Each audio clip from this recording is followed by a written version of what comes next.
Hola, bienvenidos a mi canal con mi gorra de Ferrari. Bueno, yo hace 15 años, más 16 años, pues era muy ferrarista, pero yo dejé de ver Fórmula 1 en ese lapso de tiempo, entre el 2007, 2006 más o menos, y hasta el 2013 por ahí, ese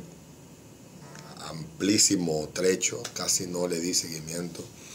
a la Fórmula 1, tal vez como lo hice en mi adolescencia y en mi adultez temprana, y como lo he hecho en estos últimos años, del 2013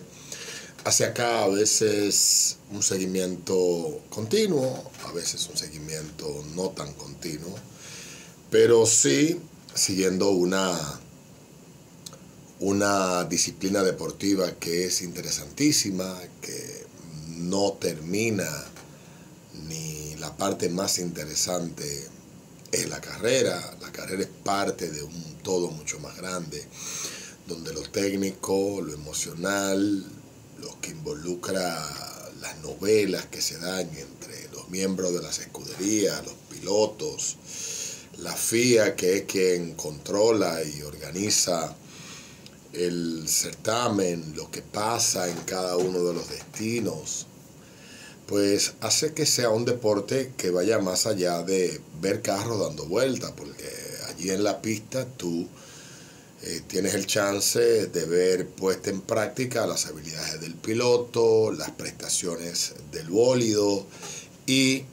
la efectividad o no de la estrategia diseñada por un equipo súper preparado para tratar de ganar una carrera, sobre todo aquellas escuderías como Ferrari o como Mercedes o como McLaren ahora en estos últimos años, que ha vuelto otra vez a la cúspide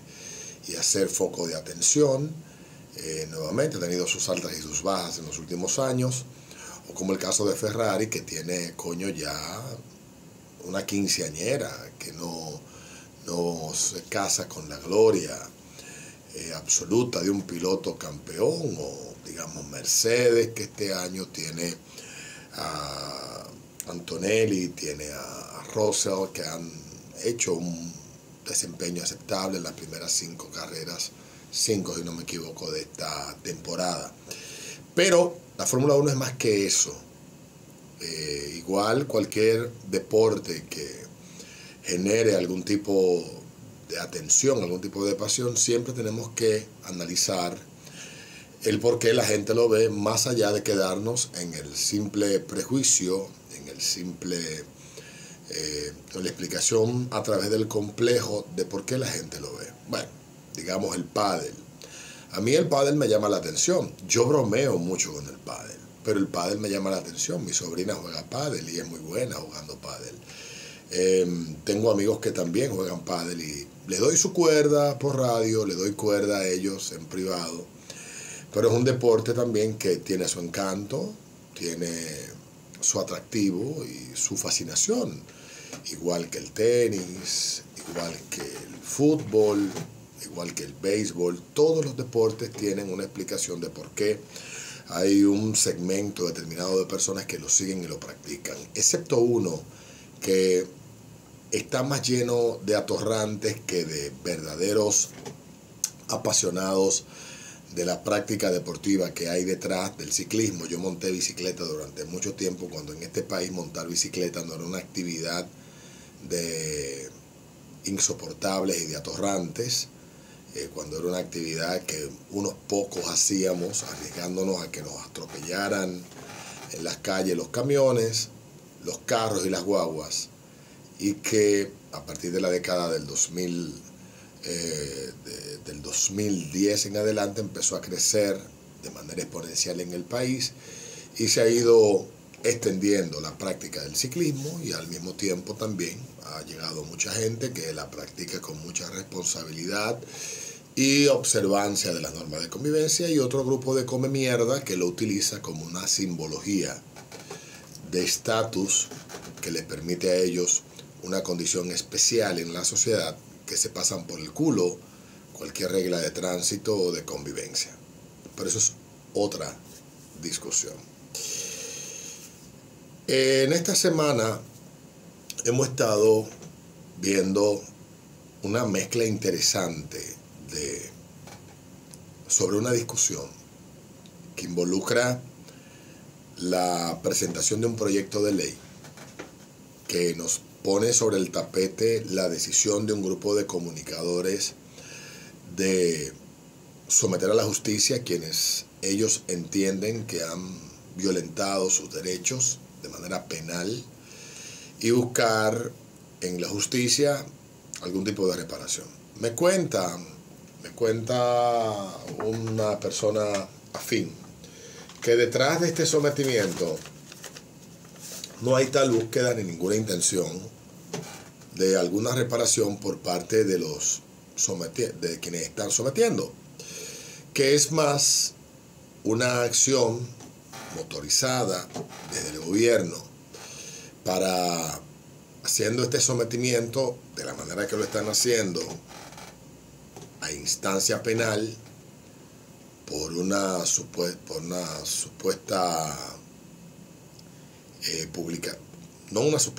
una publicación de unos supuestos pagos hechos por la USAID a algunos de estos comunicadores, y que cuando esto llegue a la justicia penal de la República Dominicana, y como ya hay una serie de decisiones que se han tomado en las altas cortes del país respecto a los sometimientos penales por delitos de opinión en el país, cuando estos sucumban, serían el argumento perfecto para sectores de poder dentro del gobierno, dentro del negocio de los medios de comunicación y de sectores empresariales que son básicamente los que están detrás de la nueva ley de expresión y difusión del pensamiento en el país, que trae un componente que regula lo digital y que es donde más controversia hay, y peor aún porque es una ley que busca regular el contenido digital y que no se acercó a los que más experiencia tienen en estos espacios trabajando. No lo hizo parte de la discusión. 8 come mierda, 8 pendejos análogos que no entienden de esto, pues redactaron una ley que en su segunda parte regula esto, y esa segunda parte está llena de muchas ambigüedades que no permite y no da espacio a otra cosa que no sea la aplicación a la interpretación de esta ley y la aplicación de la misma de manera discrecional de los sectores que tengan que administrar y aplicar esta ley. Entonces, en estos días se ha mezclado todo esto. Esto es lo que me explican a mí que puede haber motivado esto, pero ciertamente tenemos en esta semana estos dos elementos. Me hace mucho sentido lo que pueda estar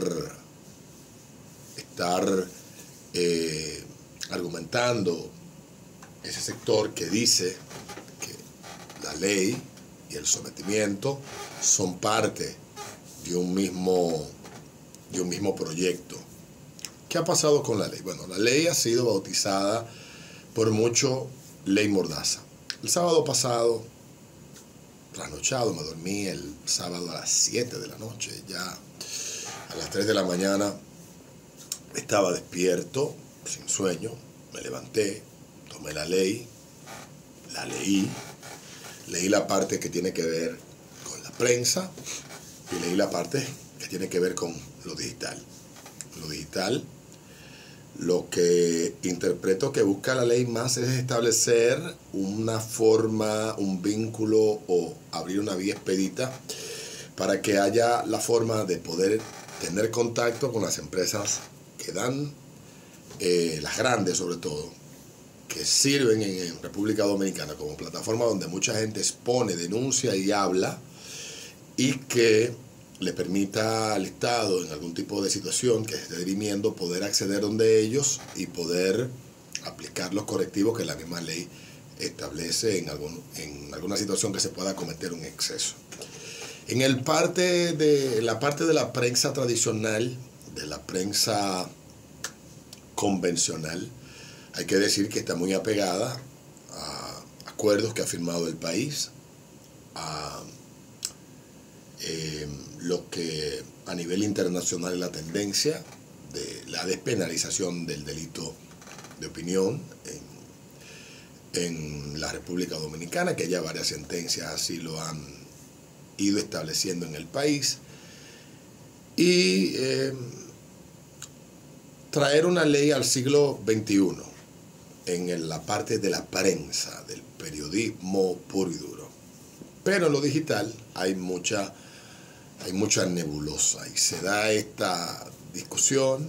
se cierra la discusión y entonces, como acostumbramos, la posverdad se encarga de nublar todo el panorama, se pierde la razón en el debate, nos llenamos de irracionalidad, el debate se vuelve emocional, pero ¿cómo te vas a atrever a herir mis sentimientos no dejándome hablar? Y no nos podemos entender. Yo creo, independientemente de que tengo un criterio bastante claro de la pertinencia de la ley en el momento que se está presentando,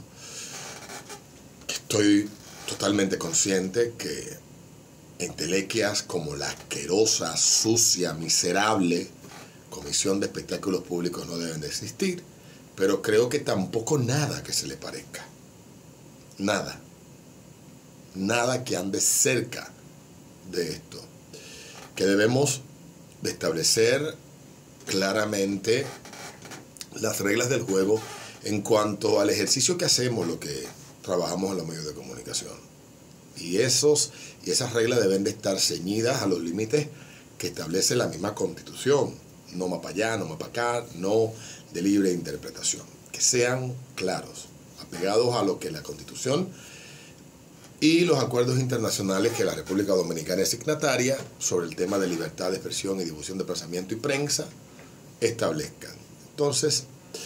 dentro de todo ese debate y dentro de esa teoría que plantean algunos, que es que da esta demanda, hemos visto cómo sectores dentro de los medios no convencionales le han dado la razón a quienes plantean la necesidad de que tengamos reglas que funcionen para que aquellos que exceden las reglas vean consecuencias reales y efectivas en los excesos que cometen. Porque llamar ladrón a alguien sin consecuencia, como durante mucho tiempo lo han hecho periodistas que hoy están demandando, es simplemente producto de un sistema judicial y de leyes que hacen casi imposible poder perseguir esos excesos que esos periodistas durante décadas han ido cometiendo en contra de gente que hace vida pública. En España hubo una sentencia hace un tiempo de un juez donde este establecía que, si bien es cierto que todos somos signatarios de el derecho a que nuestra dignidad sea respetada, las figuras públicas y los servidores públicos tienen que ser un poco más tolerantes. Su posibilidad de ser expuestos, señalados y hasta cierto punto maltratados, un poco mayor por el tipo de función y relación que tienen con la gente. Hay un grado, hay unas líneas que pueden llegarse un poco más lejos respecto a ellos que un ciudadano privado que esté en la tranquilidad de su hogar y que usted le mancilla su reputación. Y eso se discutió en España y se ha discutido en muchos otros países, y está claro, en Estados Unidos ha habido sentencias similares respecto a hasta dónde la libertad de expresión es libertad de expresión y cuando lo que se expresa violenta derechos y garantías que tienen las personas, hacer reclamos en reparación económica por los excesos que pueda cometer alguien, emitiendo juicios o diciendo cosas difamantes o que afecten la buena reputación de esta persona. Si bien es cierto, luego de que usted es maltratado, es afectado, es expuesto de manera malintencionada por alguien, eso no se recupera. Lo que busca más el legislador y lo que busca más el sistema judicial con esto no es necesariamente la reparación del individuo al 100%, sino que quien observa y ve las consecuencias sea más responsable al momento de hacer uso de un derecho que implica la afectación de otro derecho y de otras libertades de otros individuos. Es más o menos por ahí. Entonces, dicho todo esto, y entendiendo que estamos en un país donde la clase periodística se siente una clase especial, se siente por encima del bien y del mal, una parte de ella, creo que de las cosas buenas que trae es la desaparición de la maldita, asquerosa, sucia e innecesaria herencia trujillista de la Comisión de Espectáculos Públicos. El INACOM me parece a mí innecesario dentro de lo que la ley establece.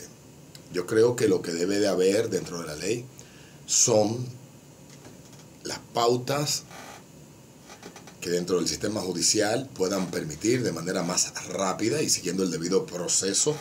que las leyes y códigos del país pues garantizan, de que cualquier diferencia que se pueda tener o cualquier situación que se pueda presentar,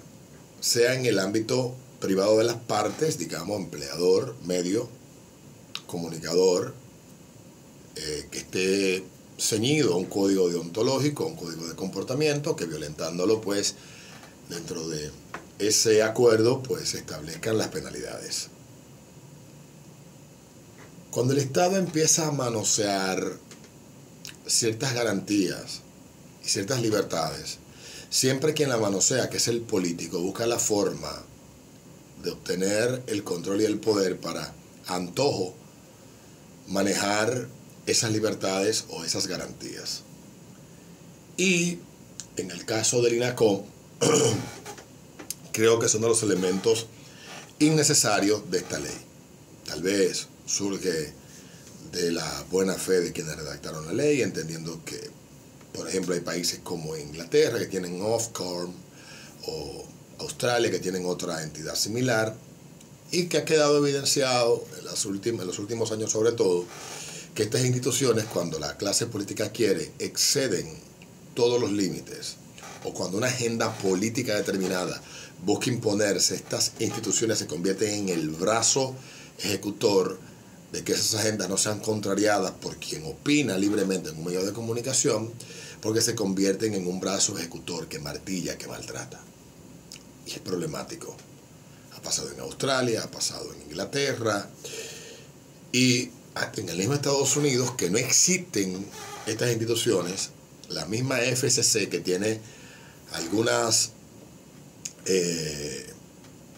cumple algunas garantías, excede su función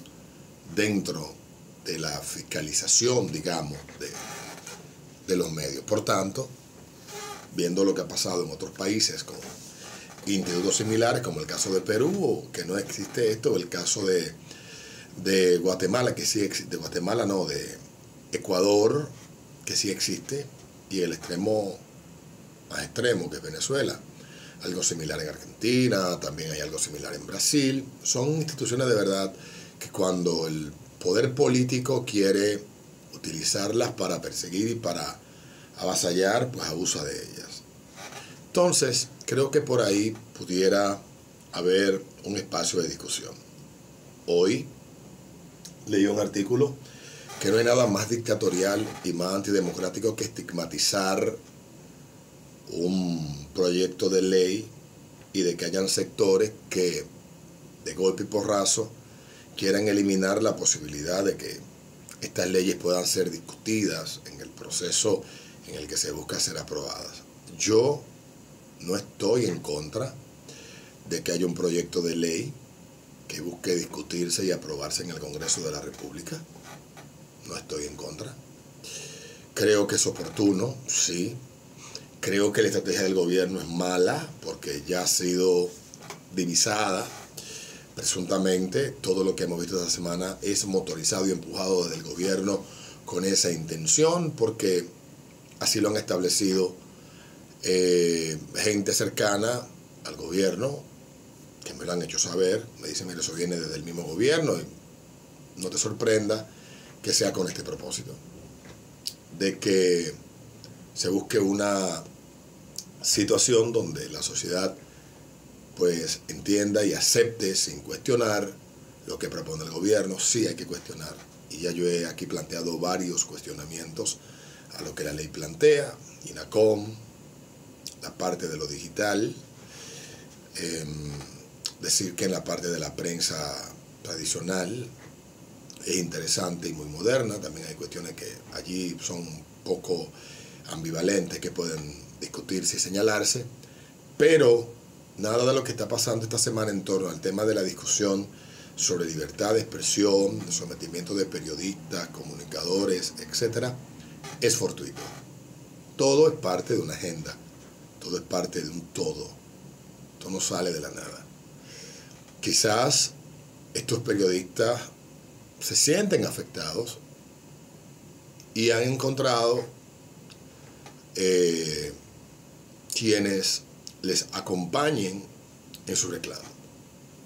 Yo entiendo que sí, ellos lo entienden oportuno, que hagan la reclamación que le corresponde en la justicia.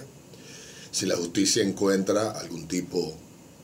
de razón para darle ganancia de causa a ellos, porque lo hagan, de lo contrario, el descargo de quienes allí están sometidos. Pero es en la justicia, y creo que por ahí es que tenemos que establecer cualquier régimen de consecuencia, que cualquier ley que busque gestionar o regular un derecho fundamental como es la libertad de expresión debe de garantizarse. Yo creo que lo peor que tiene la ley es la creación de instituciones que de manera administrativa y discrecionales pueden gestionar a antojo estas garantías. Eso es lo más problemático. Eso es lo discutible. Y creo que como un país que busca modernizarse, lo sano es que lo discutamos. Lo sano es que haya los espacios para hablarlo. Lo sano es que estemos planteando esto de manera libre, y que el legislador, algunos de ellos cuasi analfabetos, pues puedan escuchar, y los más racionales y los mejor formados pues puedan entender y den razón a quienes argumenten válidamente. Negarnos a la discusión es absurdo. Las sociedades libres discuten todos los temas que afectan a esas sociedades. Estamos viviendo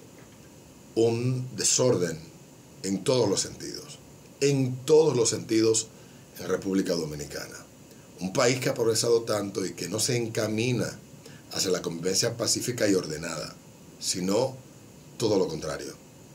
Por tanto, yo creo que así como esta ley hay otras tantas que hay que discutir, pero deben de ser leyes racionales, modernas, apegadas a la realidad, y que nos permitan a nosotros lograr la convivencia pacífica, de respeto, que necesitamos para poder seguir trillando el camino del progreso y del éxito. Nos vemos en un próximo video.